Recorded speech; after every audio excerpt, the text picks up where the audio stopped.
দুনিয়ার সবথেকে সহজভাবে পিৎজা বানানোর রেসিপি। হাই এভরিওয়ান, পূরবী কিচেনের পক্ষ থেকে সবাইকে শুভেচ্ছা। নিশ্চয়ই সবাই ভালো আছেন। আজ আপনাদের সঙ্গে শেয়ার করব ফ্রাই প্যানে তৈরি মজাদার চিকেন পিৎজা, চুলায় তৈরি একদম সহজভাবে যে কেউ বানাতে পারবেন।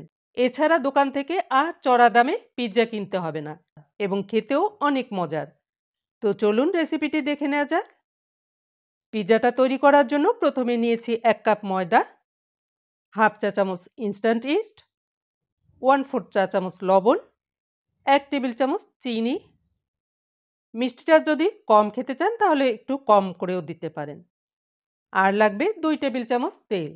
আমি প্রথমে 1 টেবিল চামচ তেল দিয়েছি, পরে আরেক টেবিল চামচ দিব। আমি সয়াবিন তেল দিয়েছি, আপনারা ঘি অথবা অলিভ অয়েলও ব্যবহার করতে পারেন। তারপরে উষ্ণ গরম পানি দিয়ে এভাবে মেখে নিয়েছি। পানিটা কিন্তু একবারে দেয়া যাবে না, অল্প অল্প করে পানি দিয়ে একটি নরম ডো তৈরি করে নিতে হবে। আর খেয়াল রাখতে হবে পানি যেন অনেক বেশি গরম না হয় এবং ইস্ট যেন ভালো হয়।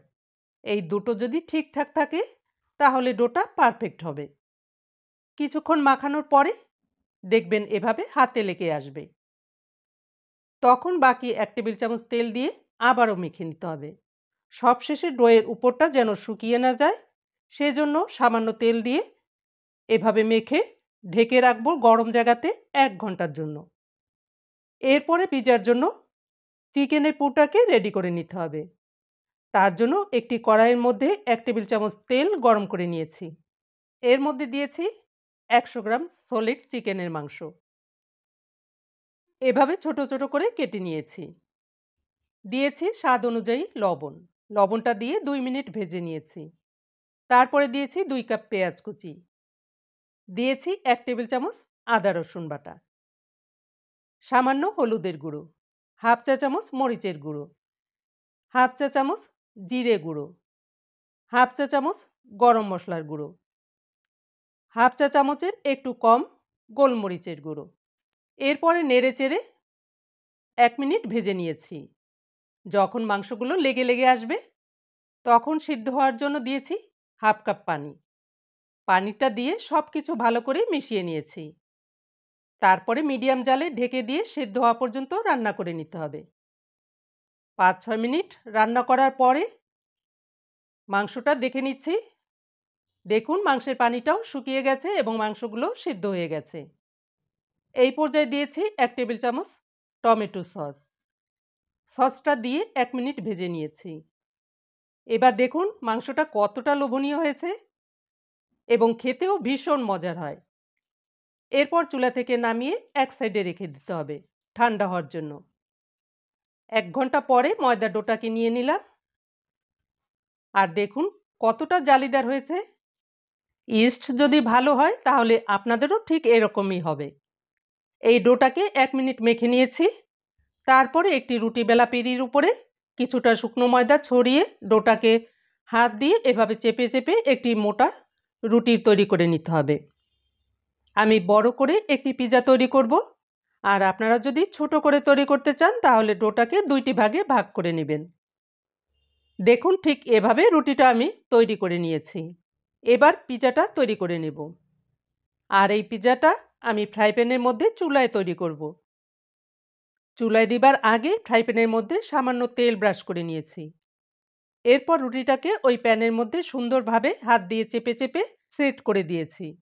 1 কাপ ময়দায় এই ফ্রাই প্যানের সাইজে সুন্দর একটি পিৎজা হয়েছে। রুটিটা প্যানের মধ্যে রাখার পরে একটি কাঁটা চামচ দিয়ে এভাবে ছিদ্র করে দিতে হবে। এতে করে মাঝখানে ফুলে উঠবে না। আর রুটির সাইডে এভাবে 1/2 ইঞ্চি রেখে দিতে হবে, এখানে ছিদ্র করার দরকার নেই। তারপরে দিয়েছি পিৎজা সস। আপনারা টমেটো সসও দিতে পারেন। চারদিকে এভাবে ছড়িয়ে দিয়েছি। এই সসের উপরে দিয়েছি মোজোরেলা চিজ। দিয়েছি আগে থেকে রান্না করা চিকেনের পুর। পুরটাকে চারদিকে এভাবে ছড়িয়ে দিয়েছি। এরপর আবারও দিয়েছি মোজোরেলা চিজ। দিয়েছি টমেটো এবং ক্যাপসিকাম। এগুলোকে চিকন করে কেটে নিয়েছি। আর পেঁয়াজটাকে বড় টুকরো করে কেটে নিয়ে ছাড়িয়ে নিয়েছি। প্রথমে পেঁয়াজগুলি এভাবে দিয়ে দিয়েছি টমেটো, তারপরে দিয়েছি ক্যাপসিকাম, এর উপরে দিয়েছি অরিগানো, কিছুটা পিৎজা সসও এর উপরে ছড়িয়ে দিলাম। এরপর ঢেকে দিয়ে পিৎজাটি চুলায় তৈরি করে নেব। চুলার উপরে একটি লোহার তাওয়া গরম করে নিয়েছি। এই তাওয়ার উপরে পিৎজার ফ্রাই প্যানটাকে বসিয়ে দিয়েছি। চুলার জালটাকে লো থেকে একটু বাড়িয়ে রেখে পিৎজাটাকে 12 থেকে 15 মিনিট পর্যন্ত জাল করে নেব। আর ঢাকনার ছিদ্রটা আমি বন্ধ করে দিয়েছি। 12 থেকে 15 মিনিট পরে ফিরে এলাম। ওয়াও! দেখুন কত সুন্দর হয়েছে। আমি একটু হাত দিয়ে দেখিয়ে দিচ্ছি। যদিও গরম, তারপরে দেখুন কতটা নরম হয়েছে এবং পিৎজার নিচের সাইডটাও দেখে নিচ্ছি। হ্যাঁ, অনেক সুন্দর হয়েছে। এবার চুলা থেকে নামিয়ে নিয়েছি। আপনাদেরকে কেটে দেখাবো। দেখুন কতটা লোভনীয় হয়েছে। খেতে কিন্তু অনেক মজার হয়েছিল। পিৎজার পিছনের সাইডটাও কত সুন্দর হয়েছে। তাহলে দেখলেন তো কত সহজেই এত সুন্দর এবং লোভনীয় একটি পিৎজা তৈরি করে নিয়েছি। আপনারাও এই রেসিপিটি ফলো করে তৈরি করলে আপনাদেরও ঠিক একই রকম সুন্দর এবং লোভনীয় হবে। দেখতে যেমন সুন্দর, খেতেও অনেক অনেক মজার।